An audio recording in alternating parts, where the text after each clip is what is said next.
दोस्तों, वैज्ञानिकों ने आज दुनिया को इतना आसान बना दिया है कि इंसानों के लिए अब मुश्किल काम भी बहुत साधारण लगता है। दोस्तों, आज वैज्ञानिक अंतरिक्ष की दुनिया के बारे में बहुत कुछ जानते हैं। आज अंतरिक्ष की दुनिया हमसे बहुत ज़्यादा अनजानी नहीं है। वैज्ञानिकों ने सफलतापूर्वक ब्लैक होल की फ़ोटो लेने में कामयाबी हासिल कर ली है, तो वहीं मानव ने मार्स की सतह पर अपने रोवर उतारे हैं और वहां पर सफलतापूर्वक एक हेलीकॉप्टर को टेक ऑफ करवाने और लैंड करवाने में भी सफलता प्राप्त कर ली। मानव ने लूनर सरफेस पर सफलतापूर्वक अपने कदम रखे और वापस धरती पर भी लौटा है। आज साल के किसी न किसी महीने कोई न कोई व्यक्ति अंतरिक्ष में मौजूद होता है। ऐसे में किसी समय सबसे बड़ा रहस्यमय लगने वाले अंतरिक्ष को आज वैज्ञानिकों ने रिसर्च का अड्डा बनाया हुआ है। लेकिन रहस्यों को सुलझाते हुए मानव के लिए सबसे बड़ा रहस्य तो इसी धरती पर मौजूद है। जी हाँ, मानव ने भले ही अंतरिक्ष विज्ञान के क्षेत्र में काफ़ी उन्नति कर ली है, लेकिन उसके लिए धरती पर मौजूद महासागर आज भी किसी बहुत बड़े रहस्य से कम नहीं है, क्योंकि महासागरों का करीब 90% से ज़्यादा हिस्सा आज भी पूरी तरह से अज्ञात है। आखिर ऐसा क्यों है कि धरती पर सबसे बड़े क्षेत्र के रूप में मौजूद महासागरों का रहस्य आज भी वैज्ञानिकों की समझ से बाहर है? क्या अंतरिक्ष की गहराई को समझने से ज़्यादा मुश्किल समुद्री रहस्यों को सुलझाना है? ऐसा क्यों है कि वैज्ञानिक समुद्री अभियान के बजाय अंतरिक्ष अभियान को ज़्यादा आसान मानते हैं? आज के इस वीडियो में हम इसी बात को समझने का कोशिश करेंगे कि आखिर किस कारण से मनुष्य से महासागरों का 90% हिस्सा छिपा रह गया। दोस्तों, धरती को यदि हम 4 हिस्से में बांटते हैं तो धरती का सिर्फ एक हिस्सा ही ज़मीन, पहाड़, घाटियों और नदियों से घिरा हुआ है, तो वहीं धरती के करीब 3 हिस्सों तक पानी भरा हुआ है। इस 3/4 हिस्से में समुद्र और महासागर मौजूद है। इसी हिस्से में धरती की सबसे गहरी जगह भी मौजूद है, जिसे हम मरियाना ट्रेंच कहते हैं। इस मरियाना ट्रेंच की गहराई लगभग 13.5 किलोमीटर के आसपास है। इस गहराई में आज तक सिर्फ एक ही व्यक्ति जा सका है, लेकिन अंतरिक्ष में काफ़ी लोग जा चुके हैं। ऐसा इसलिए है क्योंकि महासागर की गहराई में जाने के लिए बहुत सी मुसीबतों का सामना करना पड़ता है, जिसमें सबसे पहली मुसीबत है समुद्री दबाव। समुद्री खोजबीन की दिशा में यह सबसे बड़ी रुकावट है। नासा के गोडार्ड स्पेस फ्लाइट सेंटर के समुद्री विज्ञानी डॉक्टर जीन कार्ल फेल्डमैन कहते हैं कि हम जैसे जैसे समुद्र की गहराई में जाते हैं वैसे वैसे दृश्यता कम होती जाती है। धीरे धीरे कम होती यह दृश्यता एक सीमा पर जाने के बाद शून्य हो जाती है। बिना दृश्यता के समुद्री गहराई के बारे में जानकारी जुटा पाना काफ़ी मुश्किल भरा काम होता है। इसके अलावा गहराई बढ़ने के साथ साथ समुद्री तापमान में भी गिरावट आती है, तो वहीं बढ़ती गहराई के साथ समुद्री दबाव भी तेज़ी से बढ़ता जाता है। इसलिए आज के विज्ञान के अनुसार समुद्री तलहटी में किसी इंसान को भेजने से ज़्यादा आसान काम है अंतरिक्ष में किसी इंसान को भेज पाना, क्योंकि गहरे समुद्र में पानी के बहुत ज़्यादा दबाव के कारण समुद्र के बारे में किसी भी तरह का अध्ययन कर पाना बहुत मुश्किल काम है। वैज्ञानिकों की माने तो समुद्र के तल में मानव के शरीर पर नीचे की ओर दबाव लगाने वाली हवा का दबाव लगभग 15 पाउंड प्रति इंच के बराबर पहुंच जाता है, तो वहीं इसके विपरीत अंतरिक्ष में जाने पर यह दबाव पूरी तरह से शून्य हो जाता है। वैज्ञानिकों की माने तो धरती की सबसे गहरी जगह यानी मरियाना ट्रेंच में यदि आप गोता लगाते हैं, जिसकी गहराई करीब 7 मील है, इस जगह पर आपके शरीर पर सतह की तुलना में करीब 1000 गुना ज़्यादा दबाव पड़ता है। यानी आपके शरीर पर 50 जंबो जूट के वजन के बराबर दबाव पड़ता है। ये दबाव इतना होता है कि आपके शरीर के चिथड़े चिथड़े उड़ जाएंगे। यानी समुद्र की गहराई में हुई एक छोटी सी गलती आपके लिए बहुत खतरनाक हो सकती है। ऐसी ही एक घटना ओशियन गेट कंपनी की टाइटन सबमरीन के साथ हो चुकी है। 18 जून 2023 से ओशियन गेट कंपनी की टाइटन सबमरीन सुबह के 9:30 बजे पानी में डुबकी लगाती है। इस सबमरीन के अंदर उस समय 5 लोग मौजूद थे। ये लोग समुद्र की गहराई में मौजूद महान टाइटैनिक जहाज़ के मलबे को देखने जा रहे थे। जी हाँ, वही टाइटैनिक जहाज़ जो आज से करीब 100 साल पहले अपनी पहली यात्रा पर निकला था। लेकिन कुछ देर के बाद सबमरीन का कॉन्टैक्ट अचानक से टूट जाता है। समुद्री गहराई में GPS जैसे सिस्टम भी काम नहीं करते। ऐसे में सबमरीन को ढूंढना बड़ा ही मुश्किल काम था, क्योंकि समुद्र में जाने वाले रिक्रिएशनल स्कूबा ड्राइवर्स अधिकतम 130 फीट की गहराई तक ही जा सकते हैं, तो वहीं 650 फीट की गहराई में जाने पर समुद्र के अंदर सूरज की रोशनी बहुत ही कम पहुंच पाती है। समुद्र की गहराई में आज तक का सबसे गहरा समुद्री रेस्क्यू ऑपरेशन साल 1973 में ऑपरेट किया गया था। यह रेस्क्यू भी करीब 1575 फीट की गहराई में किया गया था। समुद्र में करीब 2600 फीट की गहराई में जाने पर समुद्र का वो इलाका आता है जहां पर बड़े बड़े ज्वाइंट्स समुद्री जीव रहते हैं, जिन्हें देखने पर ऐसा लगता है जैसे कि ये कोई एलियंस हो।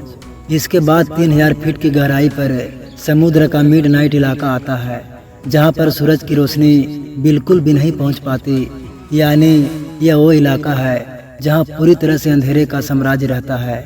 जैसे जैसे गहराई बढ़ती जाती है, पानी का तापमान घटता जाता है। इस गहराई में पानी का तापमान करीब 4 डिग्री सेल्सियस होता है।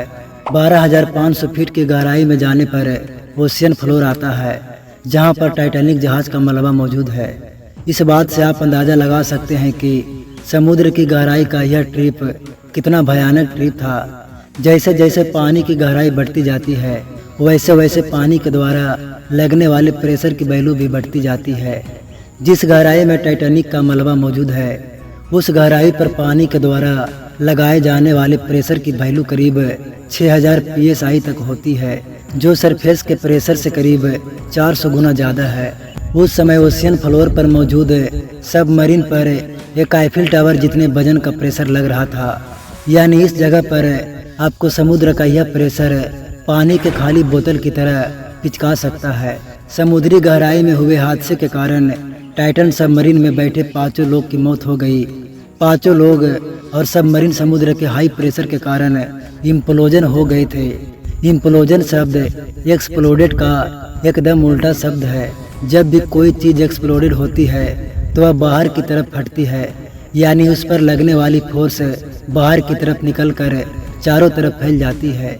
जबकि इम्प्लोजन में ऐसा नहीं होता, बल्कि उसका उल्टा होता है। इम्प्लोजन में फोर्स अंदर की तरफ लगता है। यह ठीक वैसा ही है जैसे किसी खाली बोतल को हाथ से प्रेशर लगाकर पिचका देना। कुछ ऐसा ही समुद्र की गहराई में टाइटन सबमरीन के साथ भी हुआ।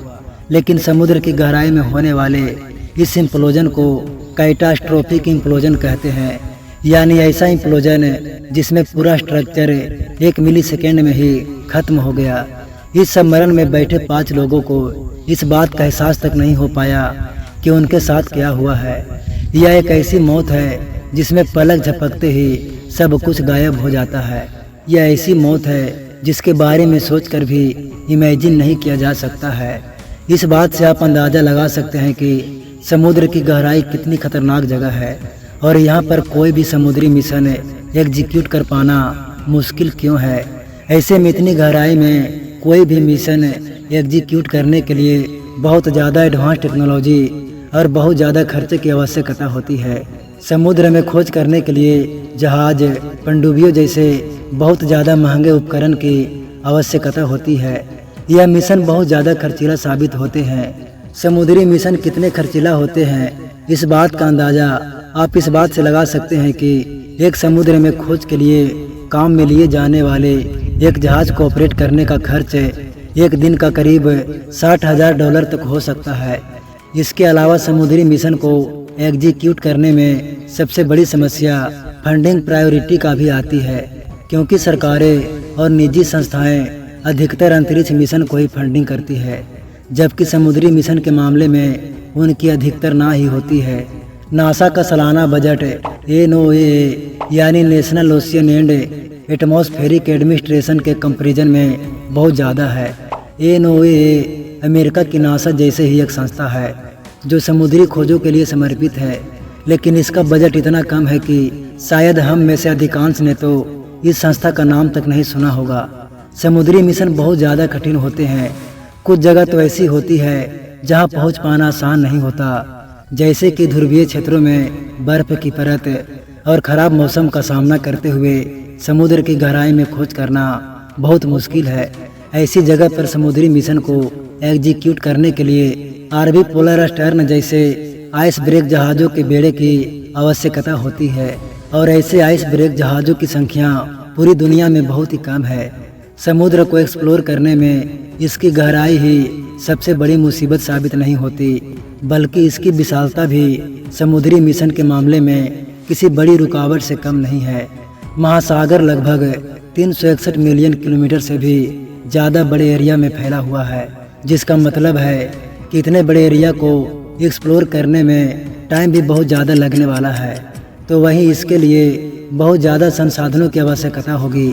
यदि आज की बात करें तो हमारे पास जो टेक्नोलॉजी उपलब्ध है, उस टेक्नोलॉजी के बेस पर हम यदि समुद्री का मानचित्र भी बनाने की कोशिश करते हैं तो इस छोटे से काम में भी दशकों का लंबा वक्त लगेगा। इसके अलावा कुछ राजनीतिक रुकावट भी समुद्री गहराई को एक्सप्लोर करने से रोकती है। महासागरों के मामले में बहुत कॉम्प्लिकेटेड इंटरनेशनल कानून जैसे कि यूनाइटेड नेशंस कन्वेंशन यानी UNCLOS मौजूद है, जो कि समुद्र को एक्सप्लोर करने से रोकती है। तो वहीं टेरिटोरियल वाटर्स और एक्सक्लूसिव इकोनॉमी जोन्स पर मौजूद विवाद को ऑपरेटिव एक्सप्लोरेशन और प्रोटेक्शन एफर्ट के प्रयासों में बहुत बड़ी दिक्कत खड़ी करते हैं। इसका सबसे अच्छा उदाहरण है दक्षिणी चीन सागर का समुद्री इलाका। इस इलाके में मौजूद विवाद के कारण यहाँ पर मरीन रिसर्च और इसके कंजर्वेशन के काम को काफ़ी ज़्यादा कॉम्प्लिकेटेड बना दिया है। महासागरों की गहराई को एक्सप्लोर करने में पर्यावरण से जुड़ी समस्याएं भी बहुत बड़ी रुकावट साबित होती है। पानी के नीचे मौजूद नाजुक समुद्री इकोसिस्टम को समुद्री मिशन नुकसान पहुंचा सकते हैं। ऐसे में कोई भी समुद्री मिशन बड़ी ही सावधानी के साथ एग्जीक्यूट करना पड़ेगा, जिससे मिशन की स्पीड काफ़ी स्लो हो जाएगी। ऐसे में धीमे समुद्री मिशन के कारण मिशन की लागत भी लगातार बढ़ती जाएगी। इस तरह हम कह सकते हैं कि बहुत सारी बाधाओं के कारण समुद्री दुनिया के बारे में जान पाना बहुत ही मुश्किल काम है, और यही कारण है कि आज तक महासागरों का 90% से भी ज़्यादा हिस्सा पूरी तरह से अनएक्सप्लोरेटेड है। तो दोस्तों, आज के लिए बस इतना ही। वीडियो पसंद आए तो एक लाइक ज़रूर करें।